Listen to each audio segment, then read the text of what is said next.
মৌমিতার সুস্বাদু চ্যানেলে আপনাদের সবাইকে স্বাগত। প্রত্যেক দিন ব্রেকফাস্টে কি করব, আজ কি বানাবো, এই নিয়ে খুব চিন্তায় থাকতে হয়। এই চিন্তা ভাবনা করতে করতে আজকে বানিয়ে ফেললাম চিড়ের পোলাও একটু অন্যভাবে। আসুন আমি চিড়ের পোলাওটা আজকে কীভাবে বানিয়েছি সেটা আপনাদের সাথে শেয়ার করি। আমি এখানে আতপের চিড়া নিয়ে নিয়েছি। দুজনের পরিমাণের অনুযায়ী আমি আজকে চিড়ের পোলাওটা বানাচ্ছি। প্রথমে চিড়েটা ভালো করে ধুয়ে নিয়ে জল ঝরিয়ে নেব। যেহেতু আতপের চিড়ে সেজন্য একটু ঝেড়ে নিয়ে একবার জল দিয়ে ধুয়েই ছেঁকে নিয়েছি, না হলে আতপের গন্ধটা চলে যাবে। আপনারা চাইলে নর্মাল চিড়া ব্যবহার করতে পারেন। অন্যদিকে নিয়ে নিয়েছি মটরশুঁটি, চিনেবাদাম, পেঁয়াজ কুচি, লঙ্কা কুচি আর ডিম। কড়াইয়ে রিফাইন অয়েল দিয়ে দিলাম। তেল গরম হলে তাতে প্রথমে ডিমের অমলেটটা ডিমের ঝুড়িটা করে নেব। আমি প্রথমেই ডিমে লবণ হলুদ দিয়ে ফেটিয়ে রেখেছিলাম। ডিমের ঝুড়ি তৈরি করা হয়ে গেল। ঝুড়িটা আলাদা করে রেখে দিচ্ছি।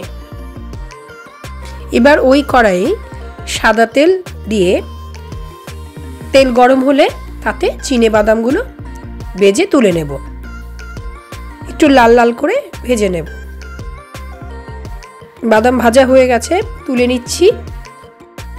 এবার ওই তেলেই কুচি করে রাখা পেঁয়াজগুলো ভাজতে দিয়ে দিলাম। লঙ্কা কুচিও দিয়ে দিচ্ছি। এগুলো একটুখানি ভালো করে ভেজে নেব। পেঁয়াজ লঙ্কাগুলো ভালো করে ভাজা হয়ে গেলে তাতে মটরশুঁটিগুলো দিয়ে একটু ভেজে নেব। মটরশুঁটিগুলো ভেজে নেওয়ার কারণ মটরশুঁটিতে একটু কাঁচা কাঁচা গন্ধ থাকে, একটু ভেজে নিলে গন্ধটা চলে যায়। মটরশুঁটিগুলো হালকা করে ভাজা হয়ে গেছে। এবার তাতে জল ঝরিয়ে রাখা চিড়েগুলো দিয়ে দিলাম। আর দিয়ে দিচ্ছি আগের থেকে ভেজে রাখা চিনেবাদাম ভাজা আর ডিমের ঝুড়ি। সবগুলো দিয়ে খুব ভালো করে নাড়তে হবে। স্বাদের জন্য পরিমাণ মতো লবণ দিয়ে দিচ্ছি আর দিয়ে দিচ্ছি হলুদ।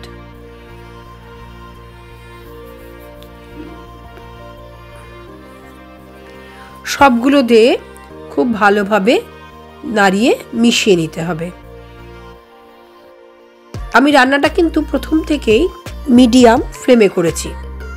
স্বাদটা ব্যালেন্স করার জন্য অল্প পরিমাণে চিনি দিয়ে দিলাম। আপনারা চাইলে স্কিপ করতে পারেন। সবগুলো দিয়ে খুব ভালো করে নেড়ে নিতে হবে। গ্যাস বন্ধ করে রান্নাটা নামিয়ে নিচ্ছি। তৈরি হয়ে গেল চিড়ের পোলাও। সকালের ব্রেকফাস্ট বা স্কুল কলেজের টিফিনে সার্ভ করুন সুস্বাদু চিড়ের পোলাও। আমার ভিডিওটি ভালো লাগলে লাইক, শেয়ার এবং সাবস্ক্রাইব করতে ভুলবেন না।